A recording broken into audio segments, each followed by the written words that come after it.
말씀 보겠습니다. 시편 106편 6절에서 18절 말씀입니다. 같이 읽겠습니다. 우리가 우리의 조상들처럼 범죄하여 사악을 행하며 악을 지었나이다. 우리의 조상들이 애굽에 있을 때 주의 기이한 일들을 깨닫지 못하며 주의 크신 인자를 기억하지 아니하고 바다 곧 홍해에서 거역하였나이다. 그러나 여호와께서는 자기의 이름을 위하여 그들을 구원하셨으니 그의 큰 권능을 만인이 알게 하려 하심이로다. 이에 홍해를 꾸짖으시니 곧 마르니 그들을 인도하여 바다 건너가기를 마치 광야를 지나감 같게 하사 그들을 그 미워하는 자의 손에서 구원하시며 그 원수의 손에서 구원하셨고 그들의 대적들은 물로 덮으심에 그들 중에서 하나도 살아남지 못하였도다. 이에 그들이 그의 말씀을 믿고 그를 찬양하는 노래를 불렀도다. 그러나 그들은 그가 행하신 일을 곧 잊어버리며 그의 가르침을 기다리지 아니하고 광야에서 욕심을 크게 내며 사막에서 하나님을 시험하였도다. 그러므로 여호와께서는 그들이 요구한 것을 그들에게 주셨을지라도 그들의 영혼은 쇠약하게 하셨도다.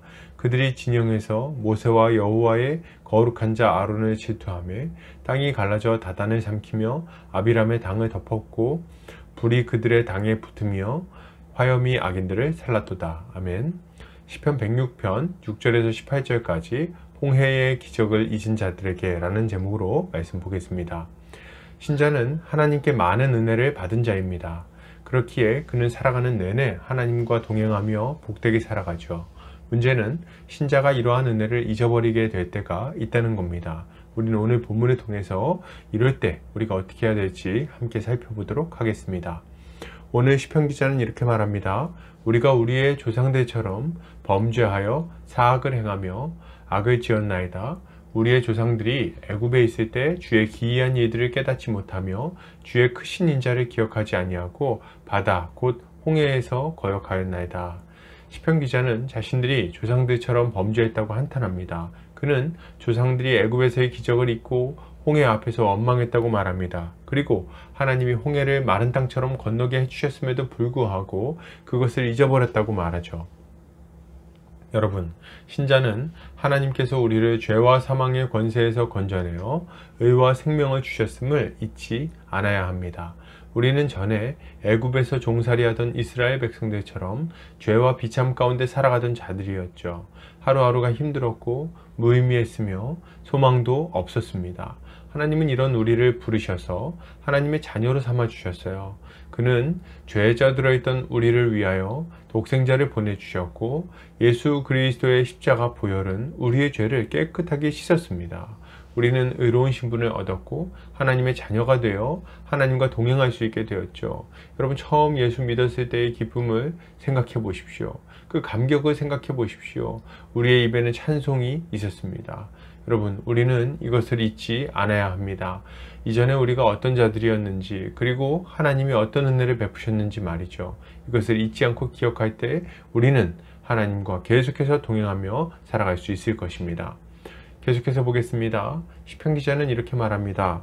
그러나 그들은 그가 행하신 일을 곧 잊어버리며 그의 가르침을 기다리지 아니하고 광야에서 욕심을 크게 내며 사막에서 하나님을 시험하였도다.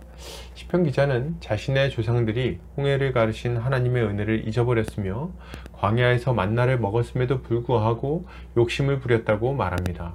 그리고 그들이 욕심으로 인해 고기를 먹었음에도 불구하고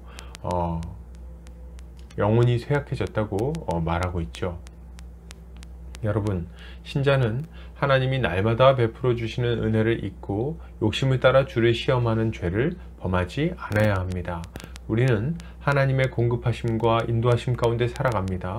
하나님은 이스라엘 백성에게 만나를 내려주신 것 같이 일용할 양식을 우리에게 내려주시죠.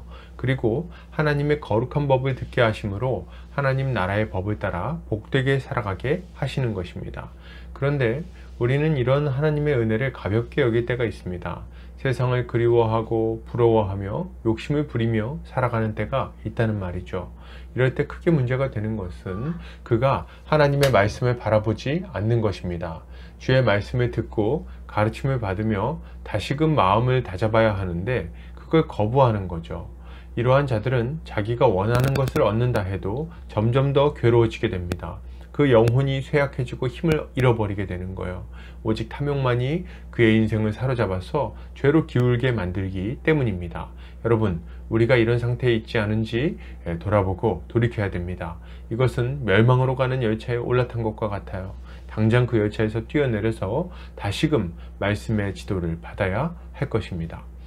계속해서 보겠습니다. 시편 기자는 이렇게 말합니다. 그들이 진영에서 모세와 여호와의 거룩한 자 아론을 질투하며 땅이 갈라져 다단을 삼키며 아비람의 당을 덮었고 불이 그들의 당에 붙으며 화염이 악인들을 살랐도다.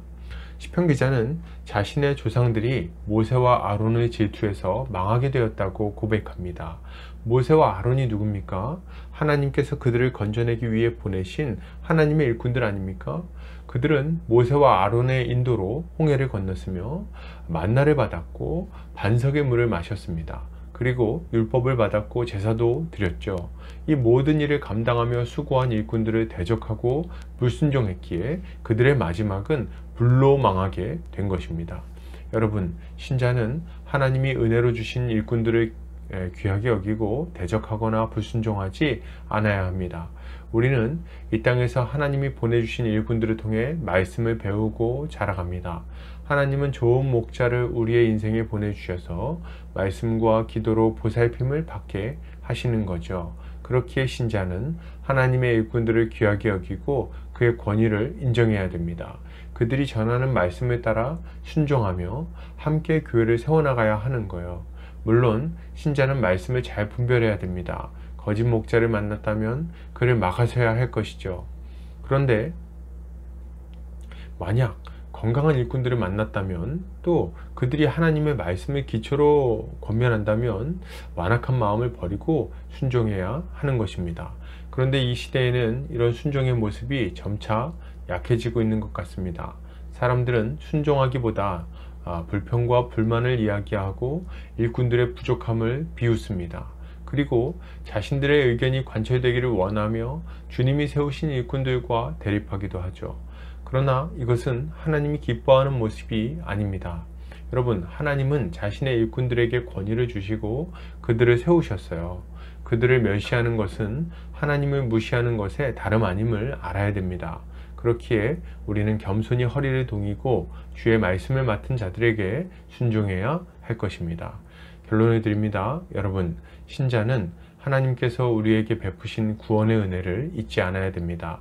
그리고 그가 날마다 베푸시는 은혜에 감사하며 세상을 거슬러 살아야 할 것이죠. 그리고 이 모든 일을 함께하는 주의 일꾼들을 귀하게 여기고 그들과 함께 이 영적 싸움을 해나가야 할 것입니다. 오늘 하루 주의 은혜로 승리하는 성도님들 되시기를 주의 이름으로 축복합니다.